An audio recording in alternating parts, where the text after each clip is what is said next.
Kaotic Radio, because the rest is just a waste of time.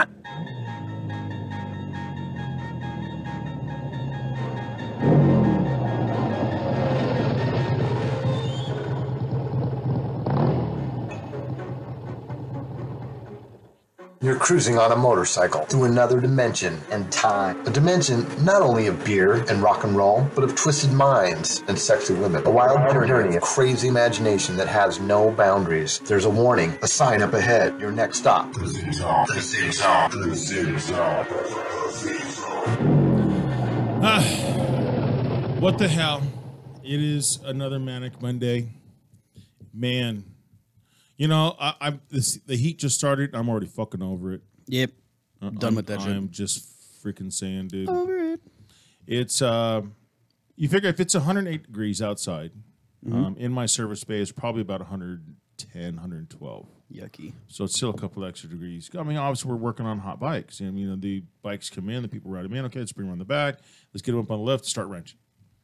Yeah, it makes for miserable. But it's what I do, and I love it. Chaw. So, fortunately, I am doing every day what I love to do. Yeah, I can't complain too much. I mean, you know, just like both of us as instructors. I mean, you get up, and your primary, you know, job is an instructor. Yep. And you get up. You know you're going to be in the fucking heat all day. Dude, seriously, on Saturday, I went to work with no Camelback. Fucked up. That was fucked up. I got all dehydrated. Did not feel good. Sunday, I came back with a Camelback. I drank 1.5 gallons of water in 5 hours.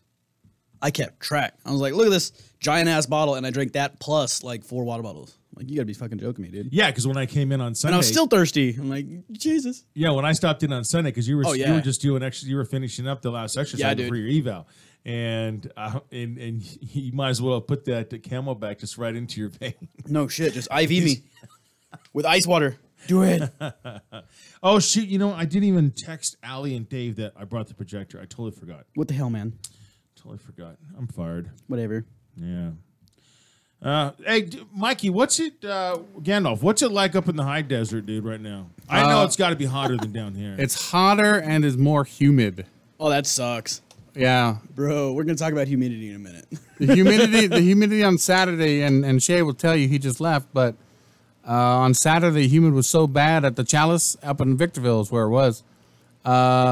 It was horrible. I sat in air conditioning all day. I couldn't even take it. Can't hide in the shade with the humidity. Nah, shade don't help with that.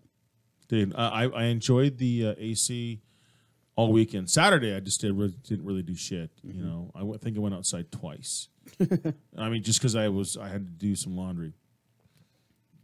But other than that, I turned the AC on, dude. I woke up at 6 a.m. to take a piss. Turn the AC on, so that way it stayed cool the entire day. I was good to go. I have my house is so bad. I've never lived in a house like this. My house is, if it gets hot, you'll never cool it down. And I'm serious. We'll have all the windows open, the front door, the back sliding door. We'll have fans going. And if you walk outside at 9 o'clock at night, it's cooler outside. I hate that. Yeah. It's like bad insulation. I don't know how that works. I don't know. And it's got the vaulted ceiling, too, so there's really not an attic. There's no attic. Yeah. There's nowhere for it to go. So, I mean, how? How does that happen? Seriously, this is going to sound fucking stupid, but do all your fans point the same direction? Yeah, they're all pointing, so it pulls the air from the roof down. No. I mean, like, through the house. It's thermodynamics, bro. So, like, if you're sucking air in through the front of the house, all the fans have to point to the back of the house. Like an exhaust. Well, we got the ceiling fans, and we got like fans. Yeah, but they all point at you guys, right? Well, yeah, that's one's in my room. It's blowing right on me. They all got to point towards an exit point so that the air flows through the house. Oh, see, fuck that. I want that air on me. That's why you're hot, man. I'm telling you. Thermodynamics. Google that shit. I know, because I got a buddy. His name's Wyatt, and he's got a 2-story house, right? So he's got a swamp cooler up in the upstairs, and it's in his bedroom. So his bedroom stays really cold. But he kicks that shit on, and then during the day, he puts a box fan in his door to point it out down the stairs. And then it goes down the stairs. All the hot air rises to the 2nd floor. He's got like a bathroom that goes into his bedroom. So he leaves those doors open, and it sucks the hot air into the bedroom, cools it, pushes it back out downstairs. So it's a constant circle in the house. so he doesn't have to run the air conditioning because the one swamp cooler cools 2 stories. Oh, interesting. Shit works. Right. So speaking of heat, now of course, it close that fucking door. is Biker Alley. Yeah, but JJ just showed up. Yeah, the great white vagina. He just comes fucking walking in, just fucking announces his presence like a goddamn elephant. Blah blah blah blah blah. I'm late, but I'm here. Blah blah blah blah blah. And he's gonna go find the booth so he can give you like apologetic shots for being late. So it is. He did. He brought the rack. It's that time of the month. I'm sorry, what the fuck y'all saying about me? What the fuck, yo? Way to be on time. Today? So it is that time of the month, and it is Biker Alley, and we want to make sure that we are going to be covering motorcycle stuff. But one of the things I'm going to kick off, and one of the key things we're going to talk about, we did it several months ago. Jordy posted a deal, and it was about if you crash your motorcycle, you down your motorcycle, mentally it really fucks you up. And so how long does it take? But before we get to that point, so that's going to be the main topic of tonight. Yep. Because I have 2 boys that are they're both on 2 different spectrums, but one is still trying to get over it. The other one doesn't give a shit. Yeah. His cojones are like this big. And you know which one that is. Yep. But I want to get into, since we're talking about heat, which is why I started with heat. Now, obviously, Redow's been at my shop when people walk in and they don't have gear. Yep. Okay, you walk into my shop. Don't do that shit. Just don't do that shit. Right. You walk in and I'm looking at my customer. Now, mind you, these are my paying customers. And these are people that know for a fact that you're a mechanic and instructor because you tell every fucking person you know. Right. They know better. And they still do it. And so, yeah, and they walk in and I'll really. The fuck was that? Shit. There comes this. Toilet paper for Wait, we haven't had the tequila yet. And so, really? Come on, guys. I just saw 2 riders what are you right doing? around the corner. Both of them had gear. Like one of them was only a vest, but still, like the other guy had a jacket. I was like, good. Well, my thing is all gear, all the time. At get all the gear all the time.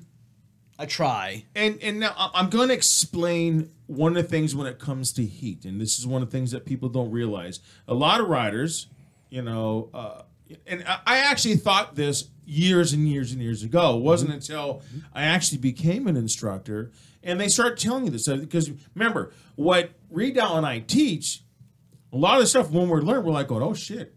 Oh, I didn't know that. Yeah, the first time I saw it, I was like, are you joking? Seriously? Right. This is science? What? There is a science to it. Hell yeah. Dehydrate less. And so when we talk about, riding, obviously all go all the time. Now, when it's hot, people are like, oh, dude, it's too hot. I don't want to wear my jacket. You're like, okay, well, let me break this down to you, brother. Do you realize that you dehydrate yourself at a rate of probably about 40% faster if you do not wear a jacket? Because wind.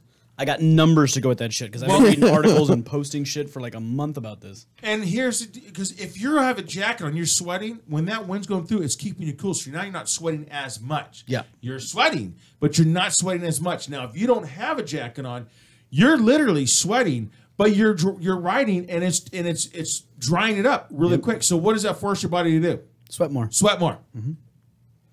If you're riding without a jacket and you got naked skin, like if you're wearing a t-shirt under a vest or whatever, if you have your half of your arms exposed and no gloves, you have to intake approximately 19 to 24 ounces of liquid per hour that you're exposed to that. That's a whole lot of liquid. That's a lot of liquid. That's one of these every hour. This is 20 ounces, this Diet Coke bottle. So that's every hour you should be drinking that. If you go out for a ride and you're gone for 4 hours, you should have 4 of these fucking bottles of water in your system. And who does that? And nobody does it. No. If you put on a jacket that covers your skin, it cuts that number down to 9 to 10 ounces. And if you drink Diet Cokes, make it more water. Right. Or coffee. So if you're sitting, if you ride out to a restaurant and you drink water at the restaurant, you could conceivably recharge your batteries, so to speak, as long as you're wearing gear. Right. But if you stop wearing gear, you got to double the intake of liquid. And if you're drinking soda or Monster or booze, none of that shit's going to hydrate That you. dehydrates you. Including Gatorade. Like, even Gatorade doesn't hydrate No. you. The old school formulas used to. Now that shit's just expensive sugar water like Kool-Aid. It doesn't do what it says it does. No, it's got a lot of sugar and it's got electrolytes and that's pretty much about it. Yeah. You could drink electrolyte water, skip the sugar. But Gatorade is if you're playing sports, if you're like playing basketball or football. Right. But We're not talking about- drink your Gatorade, but you're still drinking water. Yeah. If you do get dehydrated, a Gatorade is a good thing to chug. Sure. Like if somebody goes down, if And they're then like chase it with a bottle of showing water. symptoms of like heat stress, then give them Yeah. something like that. Or Well, because what is it, then you- Pedialyte? Yeah. Yeah. Because Gatorade also has salts. You need the salt, you need the sugar, and you also need the electrolyte. Yeah. And I mean, it's got water in it, obviously, but Yeah. not enough. So you give them some of that. That's going to help them recover a little bit quicker, but they still need Water. Water. And coconut water is really good. Yeah, I've heard that. And if you don't have any of those, milk will actually rehydrate people. I was like, I heard that in Red Cross training at the Red Cross fucking place. throw So up, I was dude. like, no I way. didn't- I think I would too. We get I don't know. we get certified. We have to get certified every 2 years. I never heard that. I've never heard that. I've been That's certified every 2 interesting. years, and that was the only time I've ever heard it. But I was like, wow. I'd have to. I'm not gonna I corroborate need on to. that yet. We need to I'm gonna look Google that that up. shit. I don't know about Look at that that. because I know that if it's 110 outside and I down some fucking milk, all I want to do is throw up. I also know nobody can drink Yeah. a gallon of milk. That's It's physically physically impossible. impossible. You cannot Right. drink 1 gallon of milk within 1 hour. Well, you can't drink a gallon of water. You know, if drinking too much water, you can actually physically drown. Yeah. Actually, it can kill you because it strips the electrolytes away from you inside. So, So- then you just end About up proper dying too. intake. So here's the deal. I'm going to break this down to people, those writers out there listening. We got. I don't have my glasses, dude. So we see some people chiming in. We don't know. On the All we see is blurry we letters. are literally being led by a mole today. I am blind, so I'm gonna have one of the guys read. We do acknowledge that you guys have chimed in and chatted in on the live stream. Again, we are live streaming on YouTube. Just go to Kaotic Radio and then just click the Live Now button or Live Now window, and you are good to go. If you have a question or an answer, give us a call at 909-360-8330. Now, I have a. Oh, Can you see this? this does not hydrate you. Definitely not. Okay, this is. In fact, I'm going to my tea because Yeah, like no. just the ride over here dehydrated me. See again. Oh yeah, I need to give one for him. What? Hello? Hi. Oh, hold on one Would moment. you like a shot? So I'm going to give you guys an idea of what me and Rita are talking about now. Of course, when you're riding this, it's going to accelerate it. I have a 16-ounce Cowboys glass. That's right. I said fucking Cowboys. Fucking Cowboys. Hell yeah. Cowboys. Dallas, baby. And you know what? We got 2 more weeks, and training begins for preseason. All right. And I'm right on that, right? Yeah, 2 weeks. Yeah. Cheers, guys. Now, I have a 16-ounce glass. Yep. I drink 1 full glass every 30 minutes. Every 30 minutes in my shop. When I'm in my shop, dude, I'm telling you, and Readout, you both have been there. Yep. I don't know if you've been in the summer. I know Readout has. Yeah, you see it's me standing hot. right in front of the fan. Yeah, it's hot as balls. I mean, I'm sweating. Now, mind you, if I drink a 16-ounce glass of water every 30 minutes and I down it, how many times do you think I'm going to take a piss during the day? If it's really hot, If it's really hot, none. yeah. Like I mean, you once or- should once or still twice. piss, but I take 1, maybe 2 a day. Yeah. Because I'm sweating so much. That's what your body, my body is trying to cool itself. That's how much you sweat. And that's what people don't realize. Riders, you have to, it's not only is the gear, I mean, if you go down, it's not fun. Because we all seen the video of the Harley rider who got the speed wobble and he was wearing a t-shirt. He went down face first. Face first. He oh, was I didn't wearing- see this. Oh, you didn't see that? Dude's oh, on he- the freeway and he gets a speed wobble, and then the bike gets away from him, and he goes down on his fucking face and shoulder, dude. Ooh. And Wearing a half shell helmet. And he's doing like 65 miles, and the bike, he was under the bike, and it's going forward. He was in front of the bike. so the bike's pushing him for at least 150 feet. Am I wrong? No, that's right. Because he was I doing watched at it a few least times. 65 miles an hour, and he was just like, and you just see, Sparks and shit. And yeah, gunk. sparks, and then Nice. his denim was just Ah, like that don't smoke. last. And you Gone. could see it come out from under the bike. There's a podcast for gamers where they were making fun of Mario Kart, saying it's the violentest game ever. And they were calculating, like, if you go down at whatever speeds in these carts, they were calculating, like, how much of your body gets literally ground off like a cheese grater. Yeah. Oh, jeez. It was great when they went to the baby. And they're like, she has this much body mass, so she's just going to be half gone. But here's the thing, like if you've ever gotten a sunburn on your arm and then forgot about the sunburn and had an itch and scratched that shit with your fingernails, and you know that pain, because that's excruciating pain. You're like, oh shit, I forgot, and now my whole arm's on fire and I want to cut it off. That is nothing compared to road rash without a sunburn. Oh no! Now add road rash to a sunburn. 100 times. Well, dude, if you got the sunburn and the road rash, you are fucked. You right. want to die. Yeah. Plus, not the good. only way to treat that when you get to the hospital is with Wire a brush. wire brush. Yeah, they scrub the shit out of it. They don't Novocaine you. No, they're not gentle about it. They don't give you Demerol. They want you to learn the lesson. Yes, I think I'm pretty sure. Enjoy that shit. Yeah, dude. I'm pretty sure they just want to hurt you. Yeah. Like, hey, dumbass, wear a jacket next time. Right. Remember what this felt like? Remember this? Every time I go near a barbecue and I see the barbecue brush, I'm like, ugh. Every time, dude. All bad. I've never had it. So this I guy, don't plan to. this guy goes sliding down the freeway. So and then, I mean, this guy is bad. just screwed. And now, you know, be like, guys, it's always and the guys that have not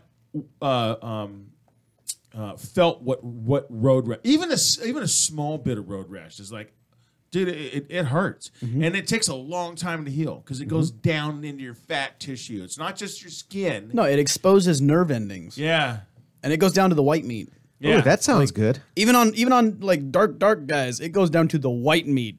right. Everybody Right. likes white yeah, meat. it's all bad. So you know, Just trust me on so this. again, wear gear all the time, but in when it's hot, you gotta have that gear on because you're actually keeping yourself hydrated. Go ahead and Google. Anybody Google, YouTube, whatever you want to do. Dehydrated rider crashes because they actually got heat exhaustion riding a motorcycle. And you can couple that heat exhaustion with the exhaust from the cars around you. Yes, you can. That's asphyxiation. I remember one day I was riding and it was like that. I was starting to get drowsy and swerving on the bike. I pulled over instantly, went off the road, like went to a store to get something to drink. I was like, Which is why we talked about. We broke it down. Why we can. Redal and I would talk about lane splitting when we're talking to our students. But that's one of the reasons why we're able to lane split here in California. It's one of the many reasons is that you can't be a rider and stuck in traffic. You're sucking exhaust the entire time. plus And- we're on bikes and fuck everybody. Nah, I'm just kidding. I love y'all too. So, so riders, we need to make sure that wear gear, add all gear all the time. Yep. Okay, guys, just do that. Just trust me. Was I an idiot before? Yes, and because you know why I was an idiot, I can actually stand up and say, do it. Yeah. This is the learn from my mistakes so you don't suffer the same pain. Right. I have scars on my elbows and knees, and I have friends that have scars on their faces and back and shit. I've had guys that ran into the side of a van and went head over heels over the top of a van. I've had friends lose the significant other off the back of their bike. Like, Well, we learn from this shit. right.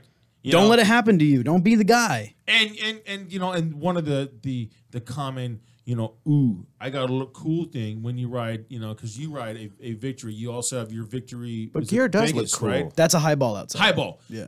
Gear makes you look like you're a member of Daft Punk. He rolled up on a full face helmet.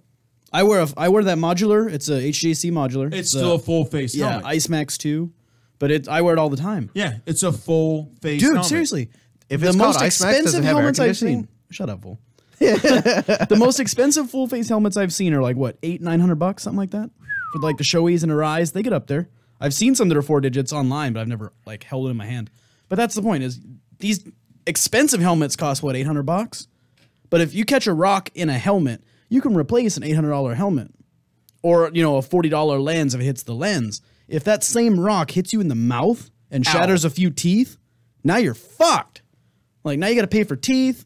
And that's expensive. Unless you didn't want teeth. Facial reconstruction is not a cheap endeavor. Oh hell no, dude! I had a wisdom tooth pulled. Yep. And then I had a crown right next to it redone at a tune of $2,500. Yeah.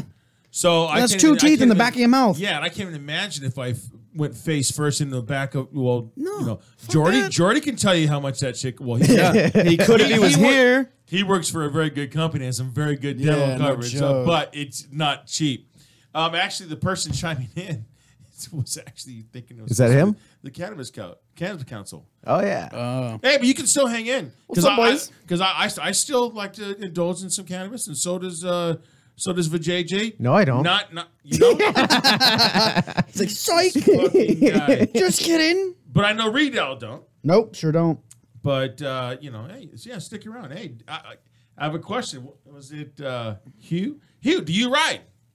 There's a question for him right there. Let's engage him. Yep. Yeah. Actually, it's like since you're having problems reading, we could have him call in too. I can If actually you're listening, just Yeah, call give the that phone number. What's the number. number again? Now that I lifted my glasses, I can actually make the words out. That's why So I it's said- just the glasses. Got to have these those are cool dark. looking glasses I that make do, you man. blind. I do. I love these things, man. When I seen those, I'm like, oh, fuck, gotta buy it. So let's first off, before we get onto our topic, Yeah. Redial is doing this iron ass. Yeah, thing. that's a thing. You're so classy. Zach. I am. It's unbelievable. I am. Another iron butt. And Yeah, I did several. And my girl still loves me. Actually, she likes to burp too. I think every month That's we've funny. talked about him doing one of the iron ass things. I do 'em pretty Like, you're- regularly. yeah, Yeah. that's a lot, man. So this He went to time, Texas. I did a couple. Well, first off, before you go describing it, now mind you, break down to 1,500 miles because you talked. I'll break down each before. ride because Yeah. the Iron Butt Association is it's technically a club that you join. When you sign up, you send in these certifications, you're given a membership number. And then you can be a basic member like I am, or you can get like premier membership where they process your paperwork faster and you have less hurdles to jump over and that kind of stuff. And when you pay for a membership, that money goes towards these people because they're basically volunteers. So the money that I pay to certify my rides goes to keep these guys functioning. It pays for patches to be printed and pins to be made and all that kind of shit. So it's kind of cool because each certification you send, each one has a different dollar amount attached to it depending on what kind of merchandise you want with it.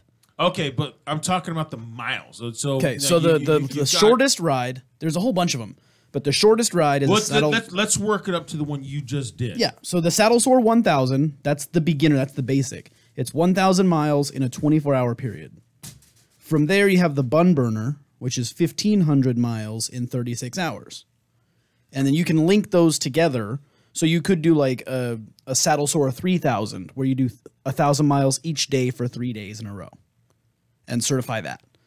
I've seen guys do like 30 and 30 and all that kind of cool shit. And 1,000 miles in one fucking day is that's a lot of goddamn riding. Because I'm telling average you, about a I 17-hour day when I do it. I did the longest I did in one stretch was 600 miles. I'm sorry, 900 miles. And by the time I got there, I was just, F this, dude. Yeah. And that's when we went to my friend's house in Virginia City.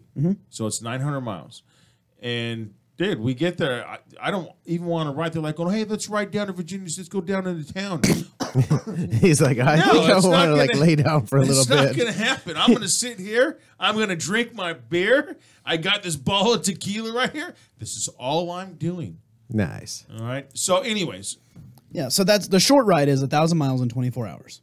And you can Which you did daisy that- chain them together. And I've done a few of those. yeah. But they also do the Bun Burner 15, which is 15 and 36. Then they do the Bun Burner Gold, which is the same 1,500 miles, but you do it in 24 hours instead of 36. Do they have a And it's- cannonball run? It's listed as an insanity level ride because it's even harder than the other two. Well, So there's Yeah. there's an escalation of difficulty for some of these. well, okay. Now let's just use these two. Yep. Okay, because now you just did the Bun Burner. I did all of them Well- in the last 2 weeks. Well, I know, but what I'm saying is you did the Bun Burner, the 1,530 in under 36 hours. You did like Yeah, 30, so 30 on Saturday before I slow left, down turbo. I did a bunch of This them. fucking guy's so goddamn excited. I'm just talking about one goddamn I am ride. excited. I want to give them to Okay. you in order is all. No. forget the order. Okay. We're gonna find out the difficulty in between the two All right. because you went from here to Texas. Yeah. And you did 1,500 miles in like 34 hours. 34, 45. something Okay, like that. very good. But then Then you got to cut 10 off of that? now you have to cut 10 hours off. Dude, 10 hours is a long goddamn time. That's you more know? than a full workday for most people. Do you it's like more. stop and shit, 'Cause or I'm do you doing just hold it 12 the whole hours at my way? shop. So I don't poop. Oh man, Yeah. he needs to drink more water. That's a that's a well-known sign of fact. dehydration No, right there. I'll talk about that in a that minute. was one of my. We were gonna get to that. I was gonna say, hey, We'll get there.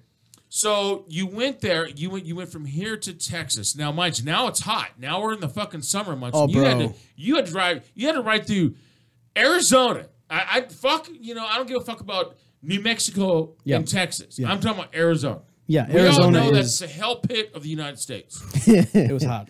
Yeah. It was hot. So, do you want me to like give a detailed account of my No, journey? not detail. I'm just saying Yeah. that you went to Texas, then you turned around, and then you did the 1,500 in the 20 In the 24 in the 24 to come back. So now, what is the difference? No, mind you, we're not going to talk about how fast you were going. Actually, it's funny because your average you speed have- only has to be 69. There's no way. Come on, really, yeah. guys? If you do the math, I'm gonna do it right now. I'm gonna whip out my calculator Even on my including phone. stops? Yeah, check it out. My calculator on my phone. Because 69 like 1,000 with miles. stops would be like 99. 1,000 miles divided by 24 hours, 41.6 miles per hour. That's it. That's all you have Okay, to so do. 69 Now, does that's account for, like, some time to stop. 41.6 is the average. So when you're slowing down to go to a gas station, you drop down below 41. When you Well, speed yeah, up to get on the zero. freeway, when you speed up to get on the freeway, you get up to like 65, 70, whatever. So the average has to be 41 miles. But that's what per I'm hour. saying. So now you gotta eat. Yeah, you got to stop and eat. You have to take a Get gas. quick. You get could, like, gas. put smoothies You in a gotta- Camelback. You got to take a quick siesta, right? Sure. You could like blend some mac and cheese and hamburgers and So put that's it in the your thing. Camelback. So now figure how much time is that? That's what Right, I'm and trying that's to the thing get is to. my bike, because it's my Victory Cross Country, among the gizmos that it has, it shows my average miles per gallon and my average speed. My average speed is 66 miles per hour, which means that I spend some time above that and some time below that. Yep. So it just depends. But you got to also remember that when you're going through Arizona, New Mexico, and Texas, a lot of times the speed limit is higher than here. So the highway, the speed limit in most of that trip is 70 or 75. But a lot of times, like going through some areas, they drop really quick when you go into a town, and they Oh, yeah, like always going through have that Texas. little sheriff there. Yeah, going waiting. through Texas, the freeway Yeah. itself is at 75, but then it slows down to 65 to 50 to 45 to go through the town, and then goes back from 45, 50, 65, 70. All the way And you back know, up. Sheriff Jim's sitting right there with a radar gun. It's weird though, dude. Like that, it's such a trip to go into other places and see how their law enforcement hide. Dude, it's not. They do it everywhere. It's not Sheriff Jim. It's Roscoe Pico. Roscoe Yeah. Pico. Wait, he was from cool. Hazard County. Yeah, That's so in Tennessee. You, buddy. the average speed is reasonable for these rides if you Yep. if you pace yourself appropriately. And see, that's the thing where I fucked up. The first time I did it, my goal was to get there quickly, so I raced to get where I was going, and I was speeding the whole time on my first ride, but not excessively. I stayed like 80. That was my typical. That's not speeding. Yeah. Well, for technically California, it's speeding. not. But Well- to a guy on a fucking Busa, it doesn't matter. Like, oh yeah, triple digits, no big deal. It doesn't matter if you're in a fucking booster. But if I got pulled it doesn't over- matter. I mean, everyone does 80 miles an hour. Yeah, It- exactly. you That's the know. average. But I was pushing it, and because I wasn't pacing myself, I wasn't hydrating properly, I got about 850 miles into it, and I started seeing shit. It's not safe. Yeah. That there's a thing that truckers call the black dog, which is yeah. they made a movie about it back in like the 80s or something. But the black dog physically is what happens when your eyes can't separate light from shadow. So what happens is at the edge of your headlight beam, your brain fills in the gaps by creating shadows. And they look like dogs running across the road. Oh man, that's gonna fuck with you. It's trippy as shit. And I've never seen that before. Well, it's funny because Gandalf just was he clicked his mic on. Were you going to say something, Gandalf? I was, but go ahead. No, go ahead. Did Yeah, you go see? for it. Did you see the black dog? Yeah, with Patrick Swayze. Yeah. It's like a trucker movie. Yeah. Yeah, he knows what's going on. Oh, okay. I'm not Oh making wait, that I've shit seen up. that. Yeah, it's old school. I haven't seen it. Yeah, it's Swayze from like Never back, heard of it. like the Dirty Dancing days back then. Anyway, but that's a thing. that people see when they're on the road. And if you ask a trucker, hey, have you ever seen the black dog? They know what the fuck you're talking about. It's supposed to be a bad omen. Like, people see the black dog right before they crash type of shit. Oh, wow. Yeah. So I'd never seen anything like that before until I did that ride. And I scared myself a little bit. So I gave it some time before I attempted it again. But you learn as you go through more of these rides that there's stuff you can do to not have that happen. So like stopping more frequently, or hydrating. I fucking caved and put a cup holder on my cross country. And I thought I was going to be laughed off. But my brother and I, before I went to Texas, on Saturday, we did an in-state iron butt saddle sore 1000. So we went 500 miles north, turned around, came home. On that ride, I had my cup holder with my little sippy cup of water. And for most of the ride, he was fine. But then at one point, we pulled over because his glove box popped open and broke the bracket. So we had to pull over so his shit didn't fly away. So we pulled over and we just really quick jimmied it with a Leatherman to get it to shut. He was like, okay, cool. I'm like, while you got your helmet off, do you want to sip off my water? Because it's like 108 out here.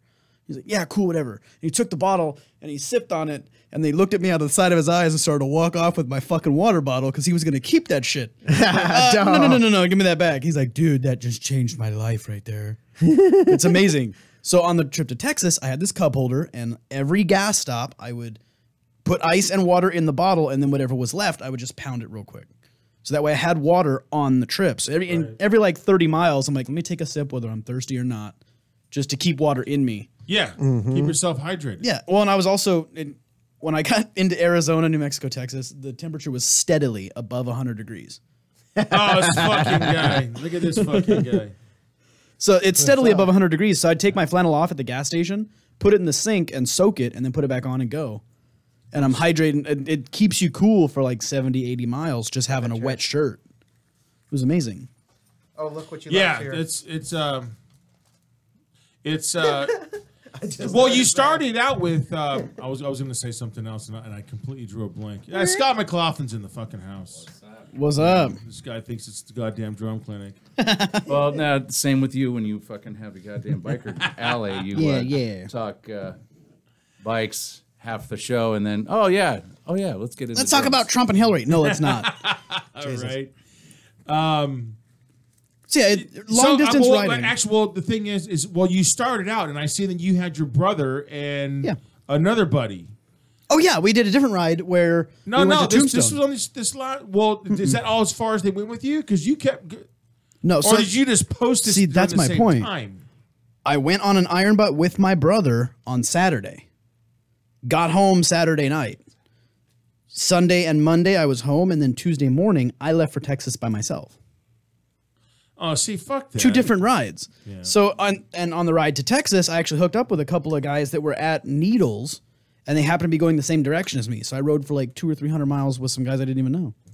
So that was cool. That's cool. But cool. I'm not trying to, take a long-ass trip and then hop back and do another fucking long-ass trip. Yeah, dude, it's cool. And that's here's my thing. I mean, I'm not dissing the whole thing. Because I get it. I'm not an ass iron fucking guy myself. Unless I have a destination. Right. And I'm going to sit there. I'm going to party my fucking ass off. And somewhere between, point A and point B, I'm going to, like, chill out and, like, do something. I don't know. Maybe, kick Jordy in the nuts. I've done that before.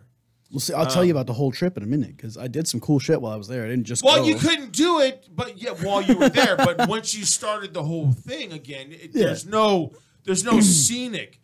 There is, though. If you do it properly. Like, I choose to not stop and see stuff. But, like, when I went out to Houston, I went right past the Grand Canyon. I could have gone to see the Grand Canyon, but it adds 3 hours to the trip. And I didn't want to add 3 hours because I chose to take a nap in the middle instead. So you can go see stuff. Like I said, the average speed for a saddle sore is only 42 miles per hour.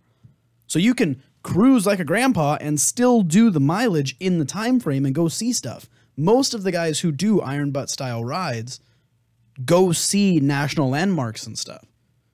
It's part of it is they go see, like, there's somewhere in Iowa. Well, if all I know is if you're going to gain some, try and gain some time. Sure. At your speed. Right. Well, it depends on the rider. Some of these guys like to go just, cruise the whole time. Some guys like to blast it from point A to point B. But the general thing is always the same. They just did the Iron Butt Rally, which is 11,000 miles in 11 days. So these guys meet in a central location and they say, okay, you're starting here. You all make up your own route, but various landmarks and things are worth points. So in 11 days, you go out wherever you want to go, get points by visiting these landmarks and taking pictures with them. And you have 11 days to go away and come back, having hit the mileage and the time. That's cool. And everybody did it. And they're all on different bikes. You know, there's guys on Victories and Harleys and cruisers and touring bikes and all this kind of shit.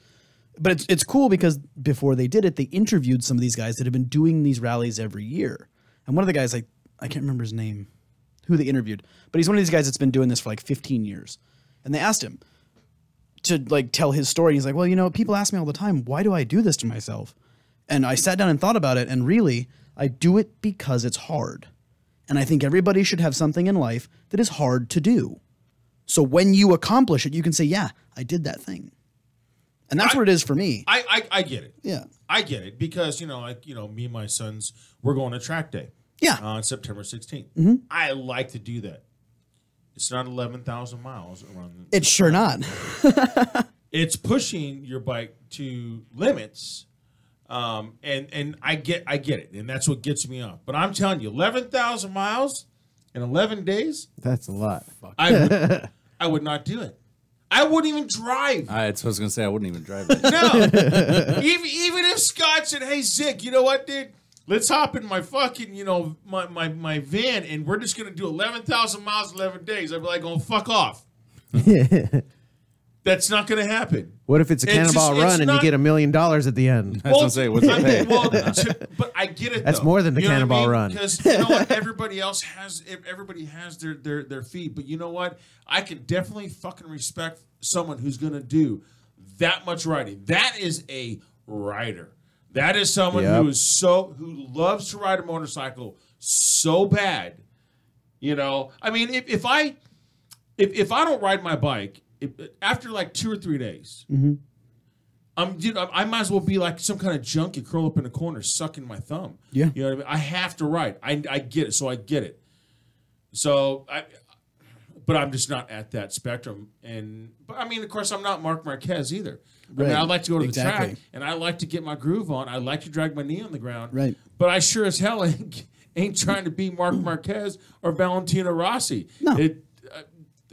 That's not me. Yeah, they're kind of thin. That's the nice. Oh, Piggy just made a weight joke. Punch that fool in the face. Look at this fucking guy. No, but see, that's the thing is that motorcycling is such a diverse community. You have everything on the spectrum. You got these guys that want to do big wheel baggers that look like a goddamn Fisher-Price tricycle and show up at, bike shows and never get any dirt on their chrome. And then on the other end of the spectrum, you have these guys that will literally take a machine, stuff it between their legs, and ride it until it fucking falls apart. Right. And then be happy that it fell apart in the middle of nowhere because it gives them the opportunity to take one of the fix it. spare parts out of their fucking saddlebag, slap that bitch on, and go another 1,000 miles. And it takes all of those people to make up the motorcycle community. You know what I mean? Right. Those guys can sit at a bar together and go, hey, bro, I just rode my bike 5 miles. Yeah, I just rode my bike 5,000, but they both rode there. You know what I mean? I've been Yeah. there. I've been in the middle of absolutely nowhere. Yeah. Where I did not. The entire time when I fixed my bike, we didn't even see one car. Yeah. So I've been there, but it's awesome. I love Yeah. that feeling. I just condensing it into a certain time period would not be for me. But I tell you what, if that is for you, you need to touch base with Reed Dow. If you want to go to the track, you want to spend good money on tires and knee pucks, give me a call. Oh, we both spend good money on tires. Don't worry about that. Oh, Man. that's true. Yeah. So 909-360-8330. We're going to take a little bit of a break. Reed Dow had that special request. You have that loaded up there, Gandalf? He does. He a thumbs up. Man. Yes, he does. I love you, Gandalf. Gandalf, dude. Guy's on top of things, man. Old Oh, school. yeah. Reed Dow asked for this, and we have delivered. So this is the Zig Zone. It's Biker Alley. We'll be back here in 2 and 2.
Bad radio, good radio, and chaotic radio. In that order.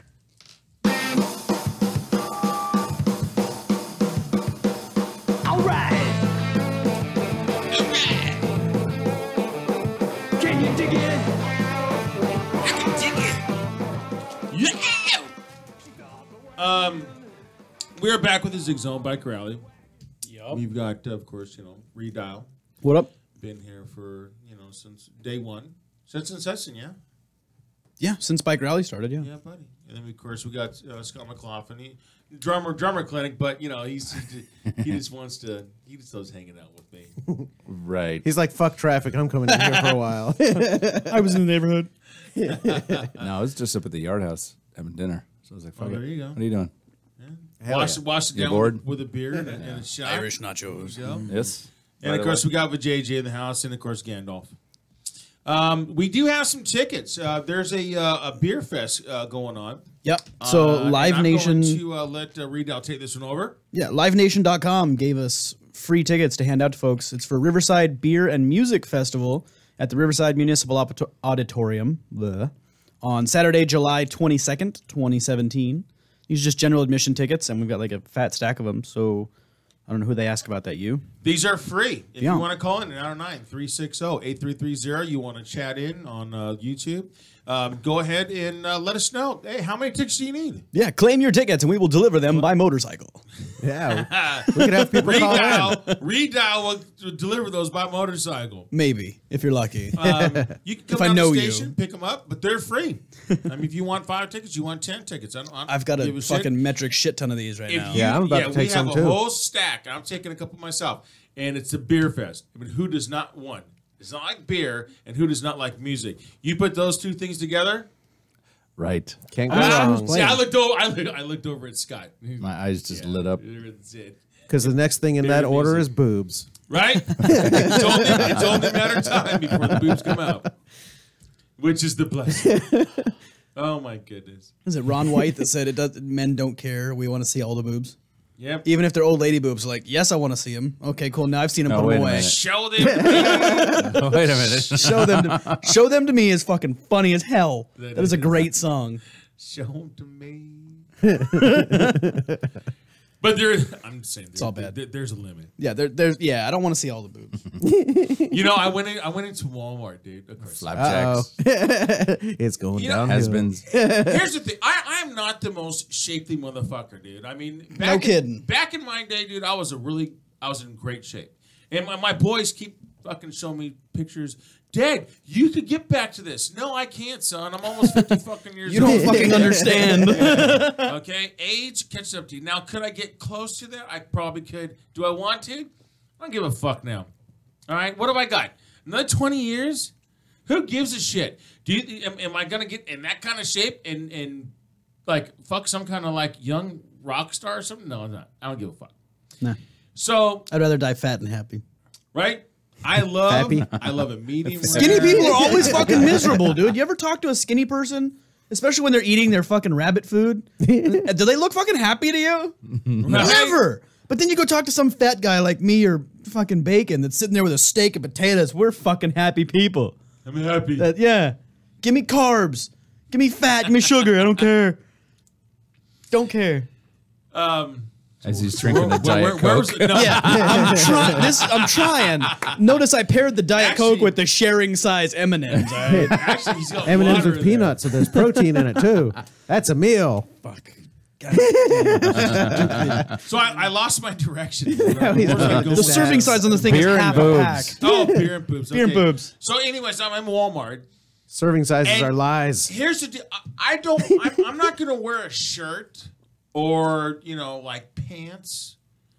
I wear loose stuff. I know I'm fat. I understand. I was like, you're not going to wear a shirt or pants? I accept it, but I don't wear it to where it's tight. The people that go to Walmart don't know. This shirt is loose. I don't need to show off my fucking man boobs. I don't need to show off my fucking belly. Oh, my belly just kind of shows off itself. Okay? Yeah. I wear loose pants. I don't wear tight shit. I go into Walmart, and me and Dylan are standing in line. My older son, and now my older son, he's fit. He's a sports guy. He's that fucking, yeah, he's at that age where like his metabolism is kicking ass and he plays sports and he's fucking ripped. Give that fucker 20 years, see how he looks then. Dude, that little fucker walks around. We have a man cave, but Like that? He walks around the house naked just to make sure even us notice that. I would kick him in the balls every time. I swear to God, dude. Or towel whip him. Fucking Speedos or some shit. No, fuck off. But we're standing in line, and I look over, and this chick is just so. I mean, dude, you have to know that your body proportion is fucked up. I always get a chuckle out of the ones that are walking Walmart, and they have the nerve to have a fucking attitude when they look like Jabba the Hutt's little retarded sister. No, this chick she was wearing. I mean, I have no idea how she buttoned up the fucking shorts. No idea. We're not talking. Did she look like a can of biscuits that got overly hot and exploded? We're not even talking a muffin top. Ooh, we're I talking flexible something girls. fucked up. And then wearing a tight ass shirt with no bra and your boobs. Dude, they can monkeys can swing from them fucking things. Okay. And when the nipples like down by your belly button, put them away. Look at Scott. Scott's what about when the bottom of the gut hangs out under their shirt? No. Okay, that's where I'm getting. So that's why they have super long shirts nowadays. So now she had this all tight, and dude, and the shirt stopped at her belly button. No. So you had this shit. So don't get me wrong. Wait, slow down, Turbo. Whatever. Okay? We're still inside this. That which has been seen moment. can never be unseen. Now you got shit hanging off of the edge. No, not hanging off. We're talking melting off the edge. And then let's get down below where the shorts were, where now the skin comes back into play. Holy shit! I'm like going, God, lady, you're gonna cut the circulation off to your fucking legs. Mm-hmm. Ugh. And varicose veins, dude. We're talking like varicose veins would be a nice, compliment on what you had going on because you're suffocating your fucking legs from blood flow. I'm like, holy shit. There's a limit, people. No. Okay, even biker chicks. Yeah. And that's what I'm getting at. When you're on the back of a bike, if you got a nice booty, put on some booty shorts. Put on some booty shorts. Sure. But if your ass is hanging off and it's like covering the fucking turn signals, and when you're, I don't know, it's kind of funny when I see that. Dude, when you're rolling down the road, all I know is I seen a 400-pound guy on a CB350 once. I was like, is there even a bike under there? No, I'm talking about a chick. I've been going down the road and we're like going, giving you mud shit, slaps. What is that chick sitting on? Looks like fucking Stay There's Puft sitting nowhere on a into that tricycle. motorcycle. It's all up her ass. You just spread him a little bit and let it set up in there just a little bit. Don't get me wrong. Like I'm not about body shaming. Like if you're big, cool, rock it, whatever. But there is a limit. Like yoga pants, crop tops, booty shorts, those things have a weight limit attached to them, and you got to understand that. But that being said, whether you're a big chick or a small chick, if you're gonna ride, I prefer babes in gear. I think we saw one. Me and my brother were up at Newcomb's Ranch the other day. We went up there to visit my dad's ashes on like his birthday, and we went up there, and there was this one chick in a full racing suit. And you know how when people get where they're going, they strip the top half of their racing suit off and just let it dangle behind them. Yeah. Well, she was doing that, and she had like a t-shirt with a V-neck, blonde, stacked, super tight racing suit. Pretty sure we could tell her religion. Totally cool with it. Because then she went and got on her bike. She went and got on her bike and put that fucking suit on. I'm like, it looked like it was painted on. It was a work of art. Whatever fucking Dainese, these Italian leather makers knew exactly where to put the stitches and shit. That's because they're Italian. But that's fine. I love that. I would rather see that than some chick get on a bike. I saw a picture that was a chick on a sport bike, and she was in a spaghetti strap, no gloves, booty shorts, and flip-flops. And she's at a stoplight. I'm guessing it was Florida because the pavement's all wet, like it's got that like tropical rain. Oh, Florida. But her feet are down because she's at a stoplight, and you can see the rear set where she puts her foot jamming into her calf. Like you can see the indent from where it's jamming into her calf, just standing at the light. I'm like, Bitch, if you hit the floor, do you have any idea how not sexy you're gonna look? I don't want to fuck hamburger. I wouldn't That's do that never to a gonna girl happen. anyway on the bike, like for the one that's giving her a No, ride. if you want to look sexy, put on some tight gear that fits, and then get where you're going and strip it all off. Don't ride half naked. It's not a fucking good idea. Just wear nothing under your leathers. Perfect. Totally happy with that. Just be naked except for the leathers and just pour some water down the neck of that shit when you stop. Cool with it. But I mean, back to the whole thing is. But there's a weight limit on these clothes. Well, come on. I'm not trying to show. Be reasonable. Yeah, try to find Dionysi in that size. You're not gonna. Dude, I am the most outfit. Those big chicks wear chaps for a reason, bro. I'm the most unfit person in this whole goddamn fucking suit. Well, besides Dano's pretty big fucker too. But I wear stuff proportionate to my size. I'm just saying. Yeah. So now we're. So I want to get. I've seen Zig show up at the fucking range and he's wearing his one-piece racing suit, and I'm like, how'd he get in there? Is it your romper? But see, my racing suit fits me. It fits me. You can't hide the belly. That's the good thing about custom-made stuff. Well, it's one-piece leathers. It goes around my belly, and I asked them, did they do that? And they fit it to go around my fucking belly. Hey, but so you know there's what? no need to lose weight. Guess what I'm doing? I'm AdGat. You're what? He's AdGat. He's wearing all the gear all the time. All the gear all the time. So, thank you very much. But that's what I'm saying is even if you're a big dude, put on some fucking gear. Like if you're too big a chick or dude to wear a one-piece suit, put on some fucking chaps and a jacket. I don't care. Yeah, but put on gear. Yeah, but I'm not sitting there riding down the road with a too small of a fucking jacket with my belly hanging out. Right. You know, and my fucking I went and bought a new jacket just for that reason. I went to the track and my fucking love handles were hanging out. Oh no, Cody! God damn it, dude! Cody, one of my customers, man. Cody, that motherfucker, dude. He rides down the fucking road, dude. He's got that plumber's crack. Oh no, no, Cody, I'm throwing you under the bus. God damn it! Don't. Do What about when people are like the ones that never wear jackets and shit like that, and they just wear a t-shirt, and the wind blows it up backwards? Then you're just gonna end up with a sunburn there. That's not good. Not on the ass crack. I fell asleep one time naked. Boy. I don't want to hear. I don't know if I want to hear this one. Any story that involves Zig naked is a bad story. Yeah. Let's go back to the girl in the tight suit. I felt I was sitting there with my ex-girlfriend, man. We're fucking sitting there drinking on the beach, and then we fucking fell asleep, passed out, dude. Fell asleep, dude. I'm telling you, man. Fortunately, was in the front. Fortunately, thank God. But man, I swear to God, dude, taking a dump and even wipe my ass was a real chore.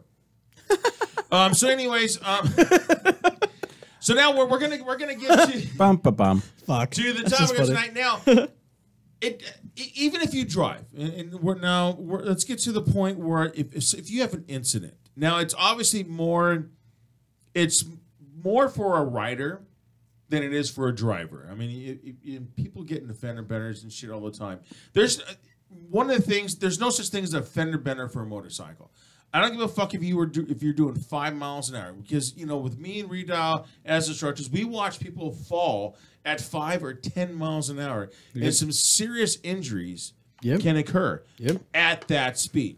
Even if you're in first gear, dicking around in a parking lot, and you fall over, you could break a finger. You could smash your foot. You get bruises and cuts and shit. Yeah. I watched a girl crash a scooter in my first month of doing instructing, and she was wearing a 3/4 helmet, crashed on a scooter in first gear, went down on her face and shoulder, and scuffed her face all up in first gear.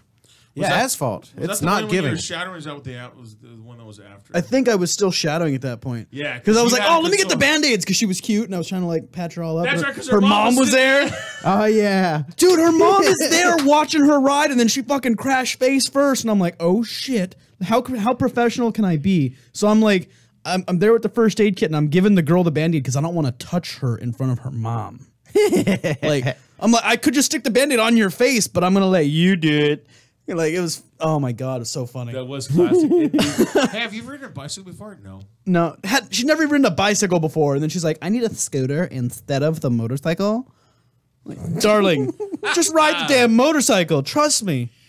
So they are scooters. The scooters are harder. They're like the little 250s. So now we're going to start with.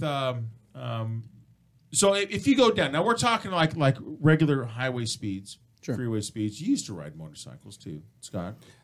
Just like dirt bikes. Dirt bikes. Okay. Yeah. Well, Dirt bikes work too for this. Yeah. Bike. You've crashed on a dirt bike. Okay. So you're once or twice. Maybe. Okay. So we're in the same pocket. We're in the same pocket. When we're dealing with people on the range, and now to get them, once they fell, not only are they fall in front of their peers, they've kind of hurt their ego, as far as their peers are concerned. But now they also got this mindset, like, oh shoot, I crashed. Now they start compromising themselves. Yep. There's like some fear that comes into their thoughts. Yes, and that's the reptile brain. Yep. Thank you very much. To our ultimate tier, guy for TCT. Yeah, that's just be aware, guys. If you sign up for a total control training class, like through SoCal Motorcycle Training or any of these places, you are not just going to get motorcycle instruction. You're also going to get biology and physics lessons. Yes. Be fucking prepared because we teach you some shit. Yeah, that is impressive. Yeah, Lee Parks broke it down to a science. Yeah, you can't ride a motorcycle without physics. No, it doesn't work. I've been teaching for almost 17 years, and I'm telling you, I've gone to 3 curriculums, and this latest curriculum, I'm telling you, is just like, wow, it really breaks everything down, which is great because now you break it down in the classroom. Now you don't have to answer those questions. Well, I mean, you have to answer some during breaks, but it really breaks, and people's eyes are like, wow. But anyway, so you get a student that crashes on the range. They're not going that fast, but now to get them back on the bike, and you can see it in their face. They're like, wow, I crashed. I don't know, and now they have this self-doubt. Yep. Now, for Riedel and I to get them actually back into the swing of things, we have to, I'm not going to break it down into a science, but I'm going to say like pretty much like, hey, you know what? You're doing good. You had a small mistake. It's about keeping calm more than anything. Yes. Because if we start freaking out that they crashed a bike, then they start freaking out because they feed off of it. Yes. So when somebody goes down, my first reaction is don't run over there. Yeah, and because if I run, then they go, "Oh shit, I'm dying." Right. You're fine.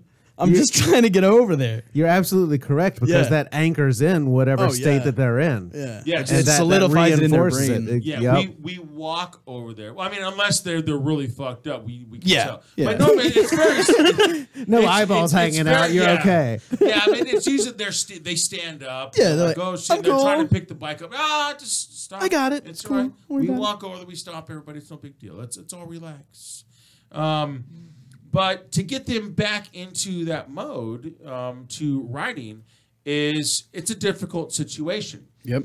Now let's put it to a person, not only like someone like us that ride on the street, and even racers, professional racers that make $30 million a year because that's what they do. They still compromise their mindset. Yeah, watch a guy. If you watch like MotoGP. And you see a guy crash one of those fucking expensive-ass race bikes. They don't even pick up that one. They bring in the second bike. Right. And they put the guy on it. One of two things will happen. Either they will push even harder to make up the time they lost by crashing. Or more often, they ride a little slower, a little more cautious, with a little more space between them and everyone else. Just to make sure they get the points. Yeah, to make sure they're still getting points, but they don't want to push to the point where they crash again. Because 2 crashes and you're fucked. Like 1 crash, sometimes you can come back and still win Aren't the GP ones, they're more than $100,000, right? They're like Scott 4 Russell, or something, right? Those bikes are ridiculous. Yeah. Hey, Scott Russell crashed at Daytona. I think it was 1999. Scott Russell crashed and still won the race. Nice. On a ZX7. But even those guys struggle with it, and it makes sense. If you're riding the razor's edge all the time, eventually you're gonna fall off, and it's gonna suck. Oh, shit. Way to go, Scott. Yeah, sorry. God damn it. But if you crash those bikes, like if you crash 2 of them, Yamaha's going to come and take your soul. Right. Well, we give you 2 bikes. But still, even like I said, racers, they're still going to either be cautious or they're just going to go, they're going to have that animosity thing where now I just have to go balls out. Yep. Yeah, balls out. There's two spectrums, which I'm bringing my boys in that spectrum. Yeah. yeah. Yeah. Because both my boys covered both sides. Yep. Your average rider, when they crash, and then when their bike comes into my shop, and they say, blah, blah, I dumped this. First thing I'm going to do is like, one, you okay? Yeah. You all right? What happened? What happened? I need. Let me know what happened, because the thing is, I'm not going to school them right there, and I'm telling you, a lot of half the time they fucked up. More than half, I'm sure. Because they panicked. Yeah. And which we'll get into later. So they panicked and they caused themselves to crash. So I go through all these steps, and then I get their bike in, and then I'm going through the thing. And then when I fix their bike, now they reach this point mentally where it's like, all right, shoot, like, for instance, I asked a customer that dumped his bike, and he was riding with me plenty of times up in the hills, which we call canyon carving. And he's like, I came up with excuse. And it was like, wait a second, you didn't have no excuses before you had this crash. And he actually admitted, you know what, dude, I'm not there. My mindset is not there. And so every rider, when they crash, what happens is they go into this fear mode. Yep. Because I've had so many people talk to me like, oh, I used to ride. I'm like, well, why don't you now? And they talk about how they crashed or even almost crashed, and it just scared them. And that was the first thing on their minds when they got on the next time. Truth. So that slows the reactions down even more. Yeah, and then they see everything. Like some would be like, "Oh, that was just too close for me. It was really fun at first, but now I got the butt puckering moment, or I just shit my pants, and now I forget that. I don't want to do that again. You know what I mean? Oh no, I had a burro before you went riding. I seen a guy fucking that was riding with us years ago that crashed and shit his pants. That's a whole other story. But anyways, it's a mental thing, and it really puts a lot of fear in you. It compromises what you have. There are certain corners, like let's say that me, Redal, and my boys, we're going up to Big Bear. Okay, we're going up to 18. Yep. We went up to 18, and 3 weekends later, we did it again. Sure. Now we're going down the same corner, and we're carrying the same speed, same lean angle on the motorcycle. But all of a sudden, and I had the same tires, and all of a sudden, my bike wants to step out from underneath me. Oh, I love that. It's always fun. So things change. Obviously the conditions change. Yeah, the tarmac changes and everything. And all of a sudden, I'm like, oh, well, shoot. Now I get into this fear factor. Like, well, the first thing is, what's wrong with my motorcycle? And okay, well, now I pull over. There's nothing wrong with my bike. Yeah, everything's fine. Now, what's wrong with me? See, you've already stepped away from my thought process, because my first thought is, what's wrong with the bike? My second thought is, was there something in the road? I never go to myself first because I'm too fucking cocky. I'm using me as an example. Yeah. But just being something in the road that you missed, you could go on yourself like, was I not paying attention to the road? Did I hit a tar snake or something? What the fuck? Yeah, I hit some tar the other day and the rear end slid out, and I was like, I didn't see anything. It's just I felt the bike slide. I was like, what the hell was that? Yep. Yeah. So now this happens. Okay. So, but I can recover from that. I can sit there and pull over side. Okay, well, I've checked my bike. Everything's fine. Obviously, it was something in the road. Yeah. Or, whatever. But now I crashed my motorcycle. So now the same corner, say we're going, and I crashed. A lot of people, you notice when you start riding with more and more people, all of a sudden they were the person that was like up, like in the front of the pack. And sure. Now all of a sudden they're the ones that are like bringing up the rear. And I'll talk to them, which is true. But Jordan, I'm going to back him up. He's he's still fast. Yeah, God damn it, he's still fast. Pisses me off. So what happens is that whole process. What they haven't done is they haven't took that whole crash scenario and then sat there and diagnosed it. And I think that's one of the first steps of being a rider that can step over that hurdle. Yep. You have to eliminate the fear by understanding it. Don't just sit there and say, "Oh, I crashed." Yeah. Okay, well let's rewind that, because everybody in our head, we're video recording everything. Sure. You know what happened. Right. You know what you're doing unless you completely blacked out. Mm-hmm. Which does happen sometimes. Yeah, if you got knocked out, you got your bell rung. You might forget. Yeah, yeah. But if you didn't, okay, now what happens is now you're sitting there and now you think, okay, well, one of the biggest fears is it doesn't matter what tire you have on there. You could be running Pirelli Diablo courses. I don't want this tire to slip. Because now you have this fear factor of tire slipping. Mm-hmm. You might have, But any tire is going to slip depending on its temperature. Like if it's not properly warmed up. Yes. Well, yeah, tires slip based on temperature or the surface that they're on, whether or not it's wet or dry. If there's gravel, I shouldn't bring that up to somebody if they're afraid of that, though. Right. But it could also be your body position, your lane position. Did you turn in too early? Did you turn in too late? Right. Did you turn into a patch of gravel? There's a lot of factors. Because they exist. And what happens is riders get into a fear. And now I'm going to go back to my boys, then we'll run this through, because I know we have a break coming up. He's not there. We're good. Me and my boys. me and my boys. We went to visit their Nino in Lancaster, and so we went through Angela's Crest. Yeah. And now mind you, my boys are used to canyon carving on the back of my bike when they were young. So they grew up without the fear of leaning the bike over, going through corners fast. That's the fun part of it. That's the whole thing about riding a sport bike. You got to enjoy it. I'm not saying track speeds. I'm just saying fun speeds. So we're coming back, and I tell my boys, I says, you know what? And now, mind you, normally me and my boys are like right there, all three of us. On the way back, now I've sat there with that night prior. I was sitting there drinking and playing pool with Nino all night long. So when we started heading back, I says, okay, I tell you what, you guys go ahead. My mindset is not there. You guys go have some fun. And then you know where we're going to end up, at the gas station. If there's at the 2 and the 210 at the Shell station, I'll meet you there.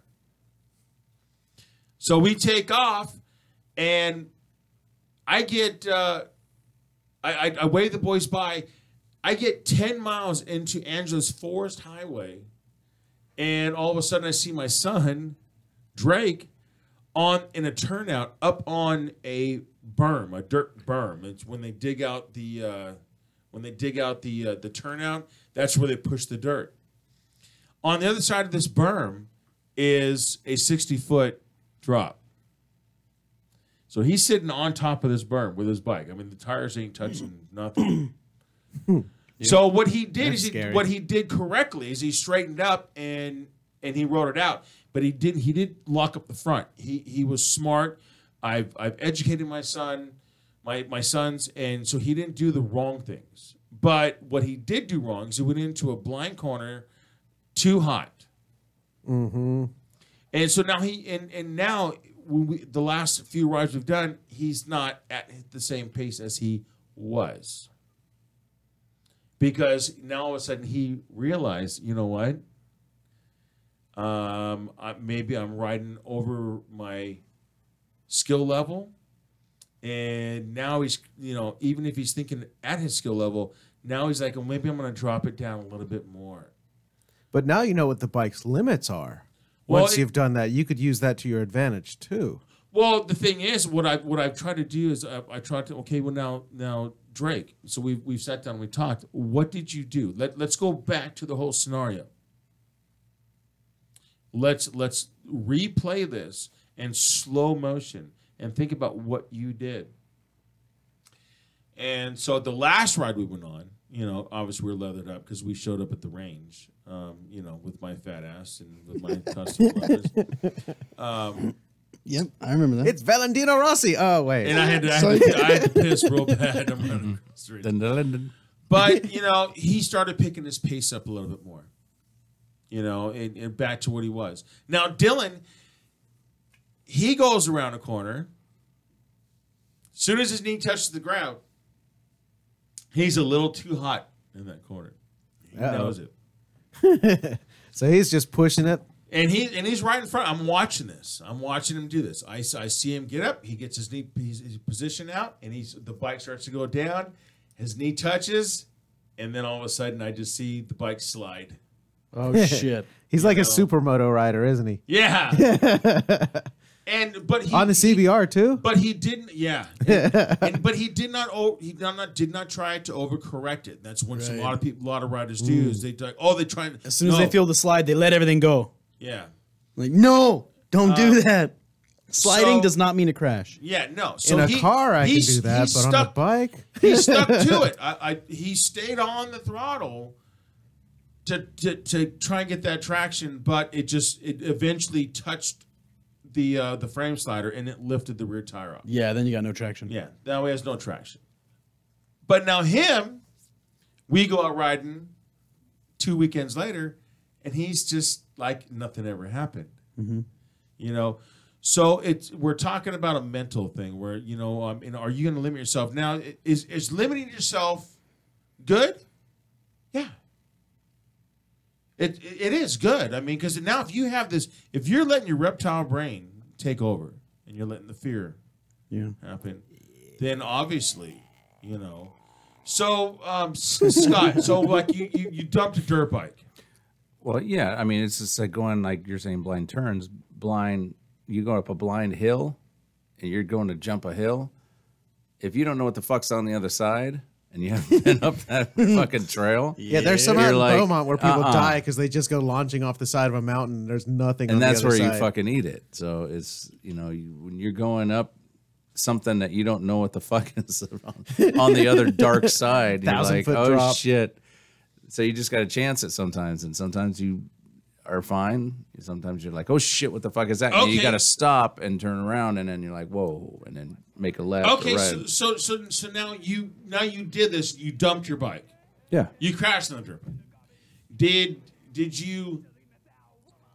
What? Did you get back on the bike? Oh fuck yeah. Did you get back on the bike? Now did Well, you see, start mind you, riding? I'm on dirt. Yeah, I'm not on but it asphalt. doesn't matter. Still dirt, whatever. I mean, because I've crashed in the dirt And I've got too. full gear too. So Okay, now were you still balls out as you were before, or were you more cautious after that fact? only cautious of like, knowing what's on the other side. I'll kind of circle the hill and see what's on that other side. So you're riding a little smarter and then I'll now. go around, and then I'll go because Now he scouts the spot. yeah, because I've got a lot of buddies that are in the metal militia fucking crew and shit, and they all fucking just go fucking They're nuts. They don't give a shit. Right. And But you got to bring those guys in. no, Jimmy Hell yeah. Fitzpatrick's a really good friend of mine. Fuck yeah. I could probably get him in. Metzger is a good friend, but he's doing he's not riding dirt bikes. He's riding those what he calls extreme mountain bikes now, Oh, cool. which is crazy. He goes up- downhill? yeah, and he Yeah, goes. dude. Those He little goes thin up trails the that are drop lifts. off on both Fuck yeah. sides. They take your bike up a fucking lift. They do that at Mammoth. They take you Yes. up on the ski lift And then during they the go down summer the when there's ski- no snow. Fuck yeah. They Oh, take I the bikes so up on the wanna do lift, that and then with my on the top mountain of the hill, bike. you come down on a bike, and they're mountain bikes Yeah. that you pedal, but they've got like 9-inch travel front forks, so they sit vertical when they're going downhill. It's insane. Oh, those things It's are pretty crazy. nuts. We used That's to do like that, a me and my brother. $4,000 bicycle. Yeah. Fuck yeah, dude. Minimum. But yeah, a and no, breakdown. I'll talk to Jimmy. Fuck yeah. Gandalf, are you trying to say that we're ready for another break? I don't say nothing. Well, we hear music. Well, I don't hear nothing. I don't know what's wrong with y'all. I hear music. Yeah, it's about that time. Don't you have some Day Zero? No, but if you don't- if- loaded up in your hears it. bank. He's fucking Yeah, with us. let's fucking with us. load us some Day Zero real quick. No, but I hear music. I know you got. Yep. I know you got it. I see. He I like faded it music in the in. background. I wish there was music playing in the background, just very subtly because I like The whole that. time. I do. I'm down. Let's do it. I like that. We have enough bands. Give me Garbage can. That's not fucking enough. But so you still after you did it. So now what you said? Okay, let me go back and go back over this hill. Yeah, no, that I dumped it on and see what I did fucking wrong. But you're at what? You're more cautious. Somewhat, yeah, Yeah. for sure. But Okay. I'm not gonna fucking lit up any, no way. Yeah, I'm not gonna stop riding because of it or anything. Hell no. I know I've That's the done love it. of it, I you mean, know? I know I've done it. I've sat there and, dumped it and been like, oh shit. And now the rest of the day, my day's fucked. Because now my brain is just like fried. And which I take to my training. And I know that, okay, so now I know what this person is thinking. Redow's dumped it and done the same thing. Yep. Right? And the thought process. What I do now that I wasn't doing before, I used to just crash and go, well, it's the bike's fault. Just blame the bike. Now I understand that I have more control over the bike than it does over me. And so, like, when I screw up or when a student screws up, my very first question after, are you okay, is, do you know what happened? Because if I can keep myself or my student applying logic to the situation, then they don't get to that fear portion of their brain. So if I have them analyzing, okay, do you know, like, if they come in for a quick stop and they grab a fistful of front brake and they dump the front end and they fall down. Okay, cool. You okay? Yeah, cool. Let me pick the bike up. Okay, pick the bike up. I go, do you know what happened? Yeah, I grabbed a fistful of front brake. Okay. Yep. And that caused what? Oh, I locked the front wheel and it slid out from under me. Okay, cool. How do you fix that? He goes, oh, you just squeeze slower. Like, okay, cool. Well, then go do that. Yep. Now you're overcoming Right, the Now, limitations. now they've decided, okay, I don't need to be scared because I understand what I fucked up. Right. And the same thing's true for experienced riders.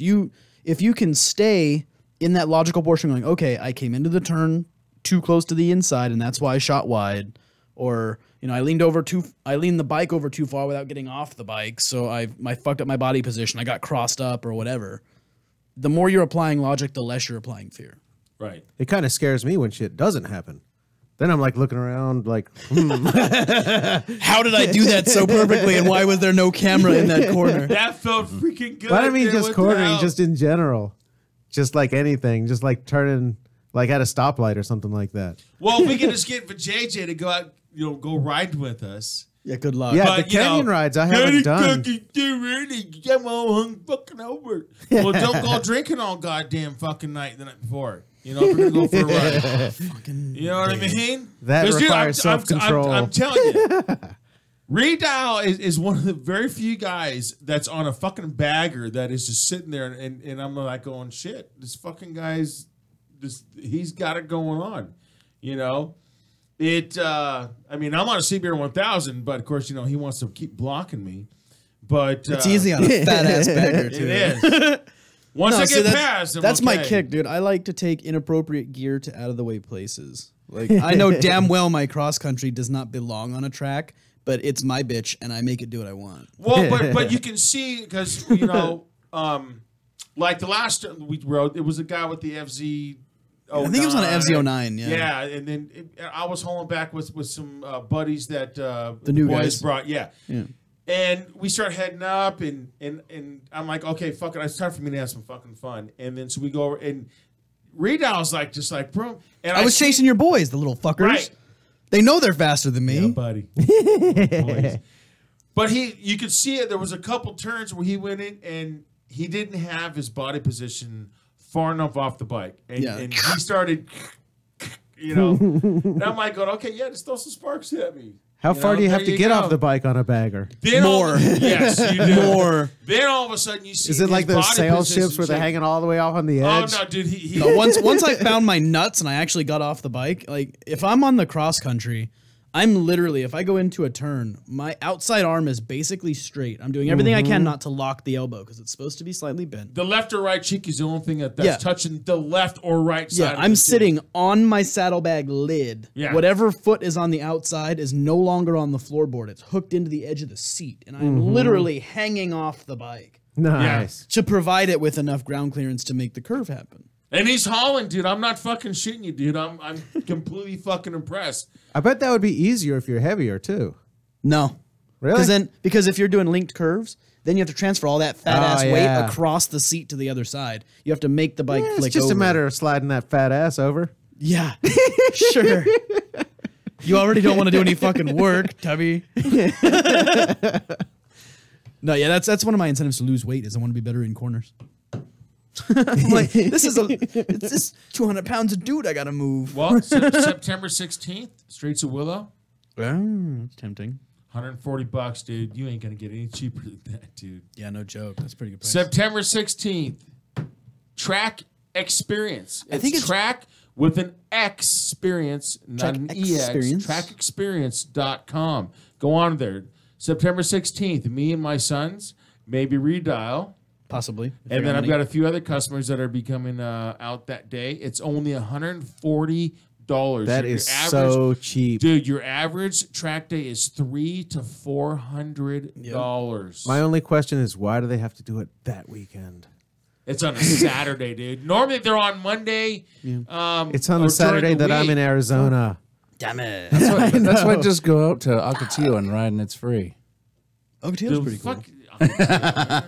It's $300. They have people. That too. This is They have pavement. instructors on every corner watching you and giving you critique on everything too. No, This is not different. this one? No, This is a Streets of track Willow. day. This is the big track. Yeah. Ooh. This is When just we go with track TCT, day. it's usually the Horse Thief Mile. Uh-huh. So it's 14 corners. It's about 1 mile of pavement. 15 corners. You're 15 corners in 1 mile? corners in 1 mile. Yeah, and it's all different kinds of corners. So you got off camber, on camber, uphill, downhill, all that kind of good shit. Decreasing radius, all that kind of good stuff. But that one with TCT is where they have the instructors out on the range giving you feedback. Okay. Streets of Willow, they put you on the big track with the big boys. Yeah.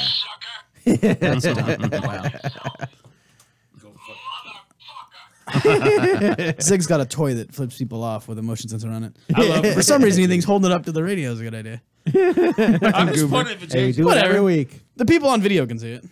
I thought you were pointing at Scott. Go. No, I was but like, why is he shooting Scott the bird?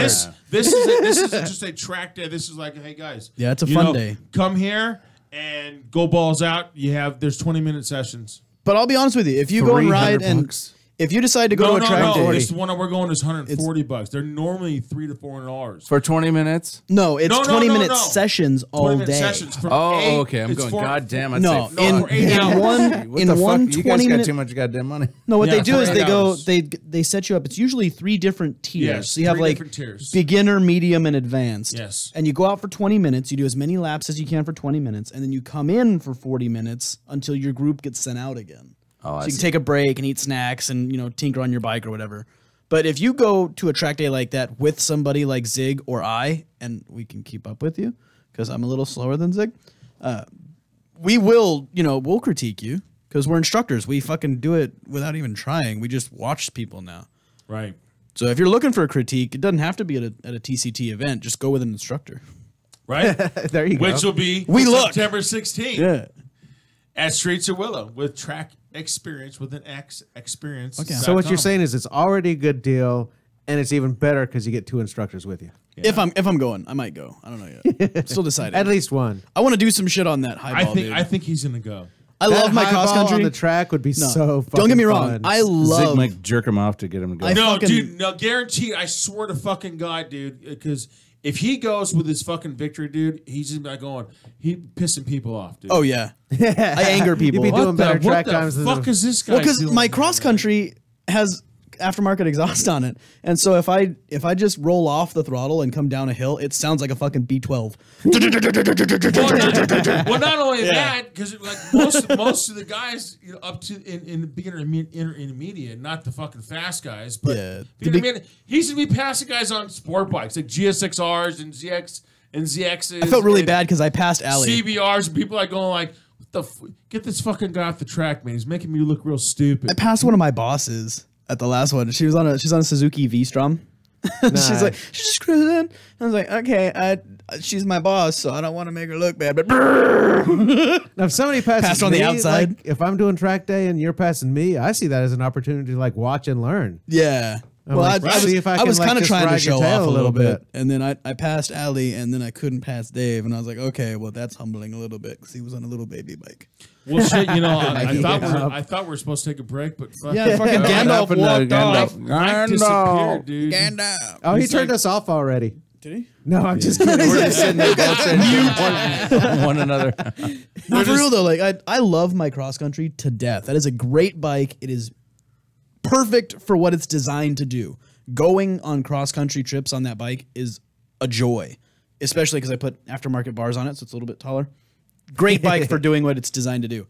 It was all right on the track, but it's not designed for that. The suspension is not Really? even the suspension's not tunable because it's there's just set soft up. suspensions, It's right? set up to be soft for Like touring. a lot of travel. Yeah, not good for track stuff. But that highball has a lot more options. It's a lot more accessible. The suspension that's on it now isn't super adjustable, but me and Zig are gonna fuck with it. But that bike is the same motor and transmission setup. So it's still a 106 cubic inch. It's still a 6-speed overdrive. It's got all the same modifications that I have on the cross country, but it's half the weight. Yeah. And also, it also goes to show that you don't need to have a sport bike. Oh hell no, And you got know, more clearance or- too. no. No, he doesn't. No, I thought he did have more clearance on the side. no. But that's That's what's cool your is body when you, position. yeah, when you go out, that's what I'm like to say is like when you go out on a bike that does not look like it belongs somewhere. Like if you take a bagger or a chopper out to a track, you can still apply the techniques.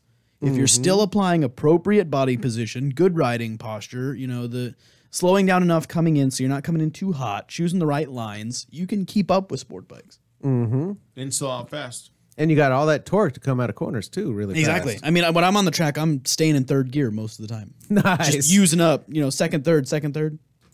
Sweet. If I really want to catch up to somebody, I put it in first and just ramp it out till I hit the rev limiter. Ba-da-da-da-da. I think I'm bringing Drake's bike out for the speed. Oh, fuck you. God damn it. 600. Baby, she's damn it. 1,000. She's too big. Yeah, well, see, that's the thing. A lot of guys don't not that realize big. that if you're on... No, I'm sorry. CC wise. Yeah, if you're on a track... Oh, I see what you mean. And the way I have her set up, dude, I've got like $3,000 in performance upgrades, dude. Yeah. It's, for Are they this all track, top-end it's too performance? small of a track. And Yeah. And that's the thing is people don't realize big bikes, big displacement motorcycles are great for going fast in a straight line. Bikes or that are in bigger tracks. Yeah, bikes that are fast in a straight line or on big wide curves. That's a lot of engineering on the bike. It's not so much the rider's skill as the bike is built for that. When you get into tight corners and small tracks and really technical maneuver, the guys that do that fast are experienced riders. That's 'cause they That's can rider flick that skill, shit. not bike building. They can flick it back and forth really Right. easily. So when I go out and like, I don't like tooting my own horn too much, but to put that cross country out there and be in the intermediate group and be riding with guys on adventure bikes and sport bikes, I was like, fuck yeah, I feel pretty good about this. Well, especially since it's all instructors. It's not. Yeah, and these guys are this is not- instructors, This is not and general most public. of them have done track days before. That was my first official track day, and I was like intermediate for a session, and then bounce down to beginner, and then bounce back up to intermediate. Yeah. I'm like, cool. Yeah, Feel pretty these good are about it. well-honed, experienced riders. So Gandalf, Did you just say well hung experience? Well honed. honed. I'm like, what the fuck are you talking about? I don't want to know. What's happening? No. That's why I have trouble moving my ass back and forth. It just gets in the way. Right. Does it? So it's 8:40. I think we should just keep on going, dude. Keep on going. Just do He commercials was at the starting to end. cue the music. Do commercials at the end or something. Yeah. Well, I tried to go to commercial 20 minutes ago, but y'all but we didn't didn't want to do that. asked, yeah, Ba-da-ba-dee. but you He disappeared. couldn't find the day zero song. I played the music for a minute and 15 seconds. Oh, well, we weren't paying attention to that. You're playing the You wrong all music. commented on the music playing in your headsets for a minute and 15 seconds. But you didn't put us on break, did you? No. No, you just Didn't walked force us. away. I was Yeah. telling you guys. No, You didn't. have the No. power. Yes, you have the power. You're have the Gandalf. power. All right, I'm You cutting have it the right power. now. All right, I'm No, cutting no, it. Here we no, go. no, Bye-bye. That's too No, fucking now you don't have the Oh, power. shit. That's too goddamn late. You fucked up. I can cut the show anytime I want. Now we are off. Damn it. Oh, fuck me. Oh, yeah. So about these, livenation.com gave us free tickets to Riverside Beer and Music Fest on July 22nd. That's a Saturday. It's at the Riverside Municipal Auditorium. If you want some of these tickets, they're freebies. Call us at 909-360-8330. If we know you, we can deliver tickets to you. Just give us a call. Let us know what you want. Yep, free tickets to beer, It's the Riverside Beer and Music Festival. And of course, eventually, boobs. Well, yeah, Beer and that's a boobs. given. Well, boobs. And that's a good venue too. It's a nice big place. Yeah, the I guess. municipal I love auditorium's a it. decent venue. I love it. Well, being Scott just went and seen Breaking Benjamin. I think POD is there, like this week. They've been getting a lot of they're big playing names. there. There's a bunch of bands coming up. Yeah, Brujeria is playing in October. That's I like want the to see new. them. That I'm telling you, the a great venue. IE. That's a good spot, yeah. Folks, the IE, which is Inland Empire. Abbreviation for Inland Empire. San Bernardino, Riverside. I'm telling you, we have got it going on, and we are going to be the new Hollywood, man. I'm telling you, because one, there's a lot. Parking is a lot easier. Yep. And we got all the same goddamn bands. You park in Hollywood, dude. I swear to God, last time I was there, I went to see at the Viper Room. I went and seen the Resistance, Viper Room. and dude paid $30 for parking. The Viper Room is $30. tiny little venue 30 too. fucking bucks. that valet? I was driving around. I was like, fuck, man, I got to get up at 4 o'clock in the morning. Yeah. They're coming. I know they're coming on. But when they're seeing, because they were just on my show. They did their CD release party, or well, just not party, but their release last week, Yeah, we're or there. week before last. We're there And- September 8th, And by the way. what is Mr. Crowley? Mr. Oh, Crowley. yeah. And I went in there, watched the band, and then left. And that was it. It's all I had time. I didn't get I paid $30 to watch that one band Right? play. That's pretty cool. Well, plus to get in, I drank one beer. Yeah. Well, hopefully you caught more than the last Didn't even three get to say songs. hi. What's up, Robbie? What's up, Matt? What's up, Paul? They didn't get to say nothing. Because I told them I was there. They're like, you were? Yeah, I was there, man. But I was like in and I was out, gone. They were looking for you too. Kind of like doing my girlfriend. I'm in and I'm out. Oh God. I got mine, Shut up. and she still loves me. So how about that break now? Or you can go into break playing break. Right. You guys have been Day off for zero. 8 minutes. Dope. Look at this fucking. Yeah. No, look at this guy. Oh, We don't take Gandalf. 8-minute tell. breaks. Does he have Day Zero No, in the see, bank there? Or no? Yeah, hey, you play some Day Zero in the background just while we're chatting. Please. God. Yeah, I thought he queued some up Please. earlier. Please. Just play it in the background Say while we're please. chatting. God damn it. You wonder why he doesn't fucking like you. I mean, since break isn't an option now. Yeah, well. Just Play play it, just play it break. in the background. Keep it low. I don't mind it. I like music in the background. Yep. He's like, no, I'd rather fuck you have guys. He's fine. Little in bit it. of doing shit for ambiance. you. I don't even like you guys no more. You know what? I will take some of those tickets. There you go. I'm going to go to Riverside Beer and Music and Boob Festival. So, Well, the beer, the tickets are free, but the beer and the booze might be there you free. go. He's got I music. don't know going how on. many to take. That would But not be the Day beer's Zero. not free. Do you like That's not five? Day Fuck Zero. is that? Do you like 5? 5? Yeah, I don't know. It's a good, it's a Fuck good is number. that? See, he's over there. Some fucking laughing. classical music. He's sitting there laughing his fucking- balls off. Look at this fucking. Come He's playing on, fucking like motherfucker. Disney's Fantasia or some shit in the background. Yeah. He's trying to get some class to us over here. Thank you. Oh, it's beautiful. It's too loud. It's too loud. And tonight, It's too loud. Hey, on the you know Zig what? Zone. Is that the one with cannons in the background? I think we should all play that music, and I think we should all be able to visually see Scott and Reed out tiptoe dance around the studio. I'm not You know, wearing the tutu. There was a That's day not when happening. that was the Beer and Music Festival. Yeah. Hey, I'm going to go see Tchaikowsky and see some Sure, boobs. I know, Tchaikovsky. awesome. Whatever. Fucking whatever. Come man. on. I know you got it in there, fucker. There's one. That's What what she is it said. called? It's like the Moonlight Sonata. That's really good for writing. Come on. Seriously, when you listen to it, some people like everybody gets their own mental images when they listen to music, right? But the Moonlight Sonata, to me, sounds like the music you would play in the background for like a samurai scene, or like a samurai training scene. You know what I'm talking about? But it's really good for riding motorcycles too. Yeah. Because it has like intense moments and calm moments. It's pretty cool. Anyway, that's my one little fucking classical music moment for the day. Fuck off. So, who likes to listen to music when they're riding? I know I do. Oh yeah, dude. I do, but I haven't in a long time. seriously, I'm on a fucking. I'm stuck on Chris Stapleton right now. I want a really loud speaker. Oh no, I Yeah, could Chris shuffle, Stapleton, man. dude. Chris Stapleton Shuffle. is bringing back bluegrass in a way that I have not heard in ever. And Chris Stapleton by himself has his own albums that he's done on his own. But prior to being on his own, he was with a band called the Steel Drivers, which also does bluegrass. But he was also with the Jomson Brothers, Jompson, and they did kind of a rock sound, but his voice acoustically, fucking amazing. Well, I reckon and I've you seen know him your live. bluegrass. I've seen him live 3 times, and every time I've seen him live, he sounds just as good, if not better, than on the radio. And you can't say that about every band. But like the last time we went, we were out in whatever that auditorium is down in like San Diego area. Took my brother with me. It made my brother cry. That's how fucking good this music is. See, I don't want to sit there and get all emotional when I'm riding, dude. I want to. No, it was good. I'm Happy talking, crying. It's good music, bro. 5 Finger Death Punch. Oh yeah, it's good too. You know, But you're a metal guy. I'm a country guy. I want that. I want that Ding shit it in my down. face. Yeah, I Dio, love metal. Ozzy. If you want to play some music in the background, you find Outlaw State of Mind. Dang it down. That's a good one.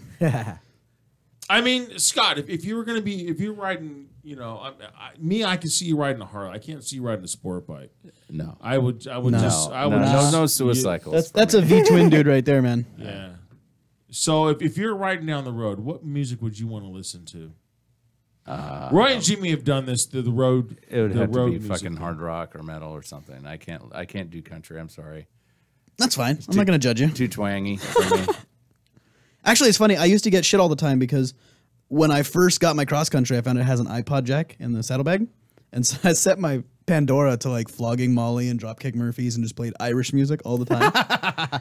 And I'd be cruising down the highway fucking 85 with like bagpipes just blaring out the fucking stereo, and everybody's looking at me like, "Are you serious?" I'm like, "What?" If you Why roll the up, hell not? If you roll up on a black guy on a tricked out bagger, he's always bumping like Biggie or Tupac or some of that new mumble rap shit or whatever. But it's always like quote unquote black guy music.